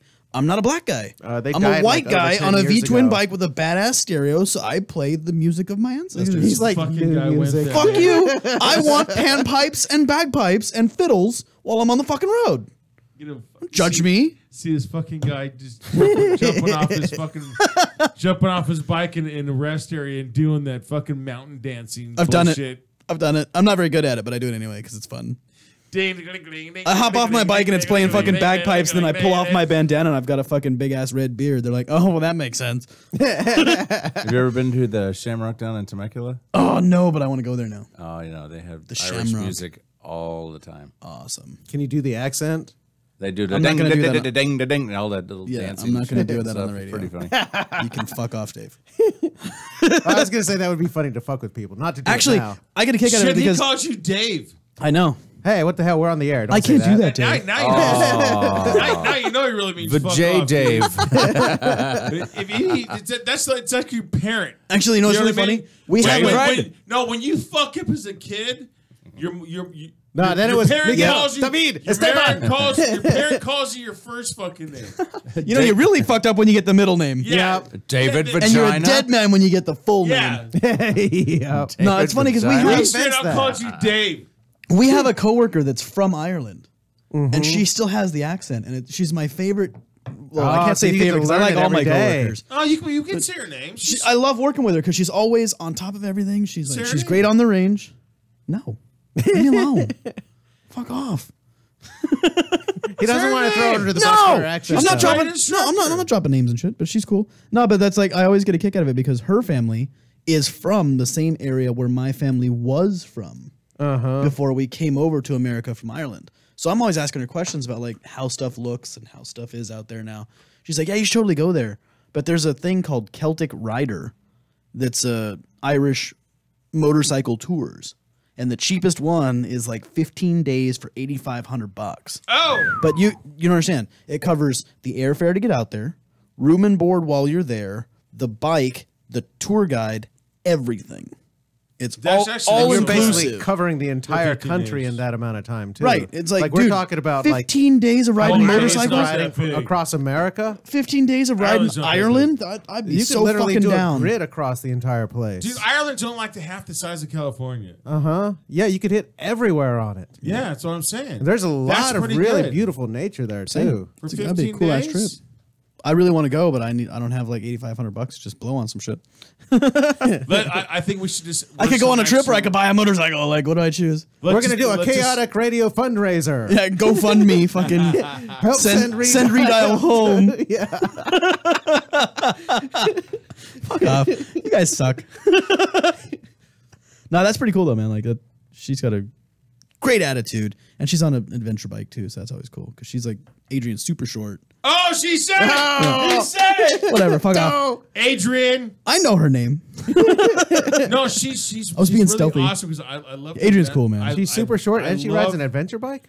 Yeah. Yeah, she's a great rider. It's funny. That's when the she only comes reason out on I the haven't range, ridden those is because she and I have an understanding. Like I call her my favorite little leprechaun, and she lets me because I'm Irish too, so I get away with it.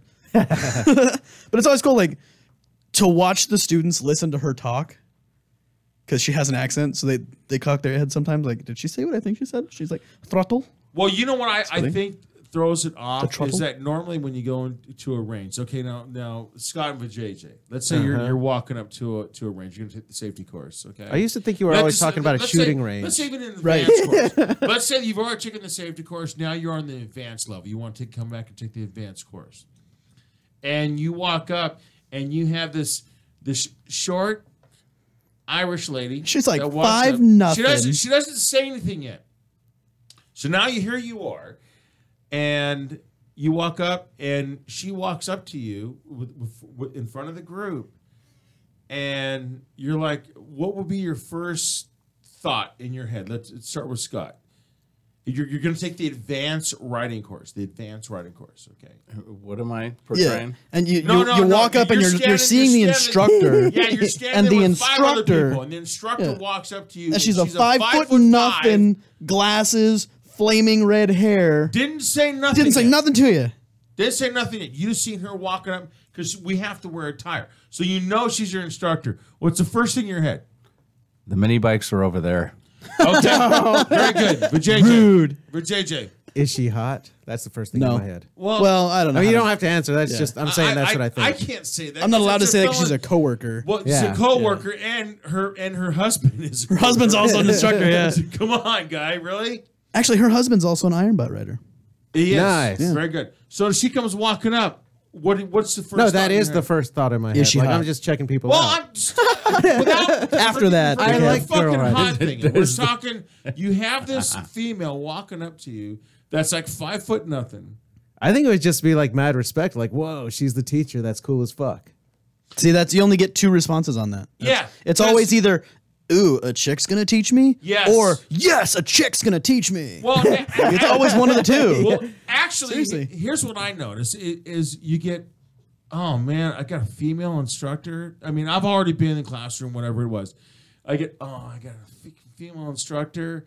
And then you get the females that go, all right, we got a female instructor. Yeah. And then all of a sudden she pops off and she has a very distinct, raw Irish accent. I mean, I swear Seriously, to she's God, gonna say dude. like, all right, class, today we're going to mount up on these motorcycles, and then you're gonna get down, you're gonna find first gear, and then you're going to ride around the range. No, even better than that. Yeah. Probably That just was pretty good, dude. I would probably just be like, oh? What'd you say? I'm Dude, like, she's I love like it, the man. leprechaun guy Nintendo. on I love Lucky it. Charms. Give me Lucky Charms. Yeah. We're gonna go over your 5 basic controls, and your first basic control is your throttle, and so you're going to put your right hand around the grip, and you're going to roll on and roll off for me really quick, like 4 or 5 times. It is then funny. it gets funny. I love it, man. Dude, I love it. And the students just get all wide-eyed. They're like, this chick knows what she's talking Right. about, and she's interesting to listen to. Because now they've had me in classroom. and I'm just like, this gruff, ugly, fat fucking bastard. Tattoos all over and shit. Right? And then we come go out and down. you get, like, we the go way to to fit the awesome stereotype. We go down, and then I always tell Adrian, go ahead. She goes, oh, you want to do? No, go ahead. Adrian looks like And she would work in a bakery. Yes, and I stand back and I watch, and then as soon as she starts blah, blah, blah, before we start the raids, people's heads like a dog. Like what? Like what? They do like, the doggy look. Yeah. Huh? When you get, Well, do you know? Cock over to the What? side. Huh? What? People are like, what? Yep. And it gets their attention just like that. And I bet you have love better it. recall, And too. oh, hell yeah, dude. Yep. Love it. Love it, love it. Adrian, you are a trooper. She's a kick-ass instructor, too. I dig She it. is a great instructor. Rides good demos. So, couple more minutes. Scott, when are you when are you gonna come by and take the safety course? We'll get you on a fucking street bike, dude. Where's it located? San Manuel Stadium. Local, dude. Yeah, right down there in the San street, Bernardino, right down off the of street. 4th Street. Well, I guess technically it's off of G Street. San Manuel. Yeah. Okay. Highland? No, San Bernardino. So do you know where Chaparral is? That is Highland. the big motorsports store. Yeah, that San is Bernardino Highland. I guess technically San it's Manuel not Casino. Highland. the It's address San technically no, Bernardino. not the casino. Okay. San Manuel Stadium. It's a baseball stadium, It's a a stone's baseball. throw from Oh, Chaparral. okay. Okay. So it's on. I want to say it's 210 It's right off East of G. Mill and the 215. Yeah. Literally right off. Oh, it's by like- Chaparral. Okay. Yeah, over by Okay, Chaparral. Okay. It's a half a mile from the Mill and 215. Yep. I think it's 210 East G. Scott, we need to get you on a think. we need to get you on 2 wheels, dude. I know you yeah. can afford a fucking motorcycle. Yeah, And wow. you know damn well that I'll hook you up when it comes to maintenance on that motherfucker. So I need to get my goddamn new set done too. Oh, This it's side. got a new set. dude, Check you that out. have plenty of goddamn drum sets, dude. No, this is Add a, motor, this add a is my motorcycle. SoCal drums. Dude, I've got 2 kits. I'm happy. You have to have several of each. Yeah, the correct number of motorcycles is N+1, where Same N is with the number drums. you currently have. Okay, well, I have 2 drum it works kits, the but I same have way with 5 drums. motorcycles. I understand. I get it. But I don't want another motorcycle. So you don't need another drum kit. Yes, I do. I want one of each. Yep. What do you do? What do you do? Yeah. Get on 2 get more wheels. We need drums. to ride, dude. Seriously. We need to Keep ride. playing. I need to Keep find a playing. good way to go do some shit. I want to get a bike where I can carry drums with me. Not an entire drum set, just enough to Just get one of some those percussion, fucking- like 3 drums that I No, can carry. just get one of those fucking DJ pads where you hit the button and it has like electric drums. Yeah, let's distract. Then you got got to carry a battery with you to like take it out to the beach. That'd a be car worse- battery that'd be worse than and a a converter. So cell phone. the Plus, drum I'm louder on a regular drum. the drum clinic's not till what, the 7th? First Monday of every month, dude. Yeah, it's the 7th. How long have you been doing that? I know. I'm just How long saying. have you been doing that? Anyway, Whatever. Like, I'm just making sure I'm It's been available like- because I've got a show the next day. That's my birthday Well, the next if- day. Oh, nice. okay, good. So That'll be my birthday show. Birthday The show. birthday drum clinic. All right. We got one on the 5th. If you can't make it, fuck off. 5th Fuck at the off. Boiler Room in Temecula. And then one at on the 8th at San Manuel at Rock and Bruce. Cool. Very good. With Mr. Crowley. Mr. Crowley, of course. Yes. No, Day Zero is kind of like on hiatus right now. We're recording, and those guys just came back. I was supposed to be at that tour in Missouri, but it's too goddamn hot. Everyone's like, nope. Yeah, it's humid. Fuck that. I've been in Missouri in the summer. Yeah. It's called Missouri. And It's called misery. Misery. yeah, in the summer, yeah, that's exactly. Dude, you want to talk what about it is. humidity? Go to fucking Texas 100%. in fucking July. That's feels like an armpit. I was lucky all the time. When I lived there, I used Step to live outside, in you're like, Dallas. ugh. It was actually like here, just a little bit wetter, but like Yeah, it's nowadays gross. it's just Lake like crazy Elsinore over fucking there. every summer. It was like 113 with 90% humidity. Yeah, that shit sucks. Just want to fucking die. All right, well, that's a wrap for the Zig Zone. I need you guys to stick around. Is Roy? Are you here? Is Roy? here? Isn't this where like Gandalf is supposed to cue the music again? Where's Jimmy? Day Zero music. Yeah, you should be He's putting some supposed to have Day that Zero queued on up, to not play this- us Guys out. here. Where are they at? Yeah, That that's is somewhere not around. fucking Day Zero, you asshole. It's the Hey, intro. Gandalf, where's Roy and Jimmy? I don't see nobody. I don't see anybody either. Oh, shit. Well, they had Rick or Rich Redmond Oh. on their show yesterday. Country fucking music drum, dude, Nice. huge. One of the most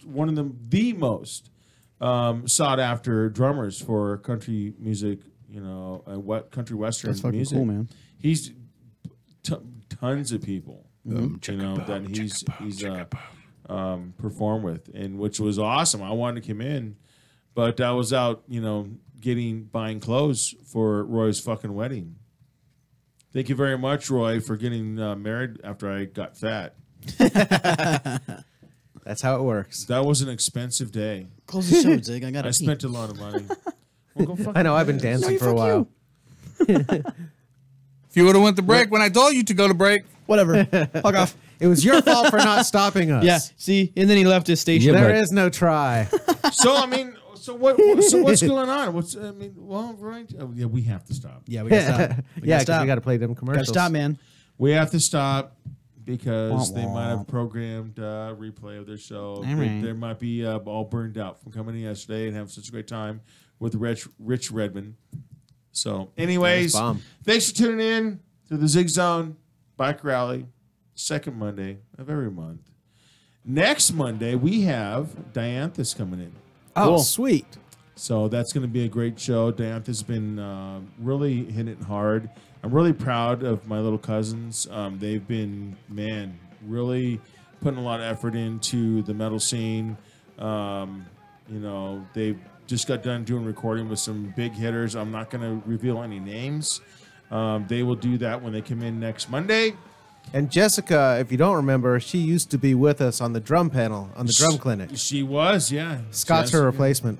Jessica was... she had school. So I believe in education, and she's really pursuing, both of them are really pursuing the music career. So they're very talented. And they're doing really, really well. And anyway, so we'll see you guys next Monday. We will have Dianthus. The Metal Women of Tomorrow on the air on the Zig Zone. Tune in 79, and don't forget about the tickets. You can call in at any show that's on Kaotic Radio, and it is Riverside Beer and Music Festival at Riverside Municipal Auditorium on July 22nd. That's a Saturday. Tickets are free. Call in 909-360-8330 to get those tickets. Or you can always go ahead and chime in at any radio personality that has a show. If you're a member, if you're a friend of them, just you can hit mine up on Zig Ray. You can hit up of Dave Bertolacci. You can hit up Scott McLaughlin. Who's that? Or you can Readout. Did you change it to the JJ? Yes, I've officially changed it to the Great White Vagina. Did you? Oh, nice. Vagina, nice. Did he really? Actually, I need to print up some more of my Great White Vagina That's fucking cards. awesome. Those business I've got cards were another brilliant. graphic I can use, so I can design 2 different ones. Nice. Or you can hit up bigger mud flaps. Scott's looking at me like I'm crazy. And we'll be glad to give you those tickets. All right. Other than that, you guys have a great Monday, and we will see you next week. Out.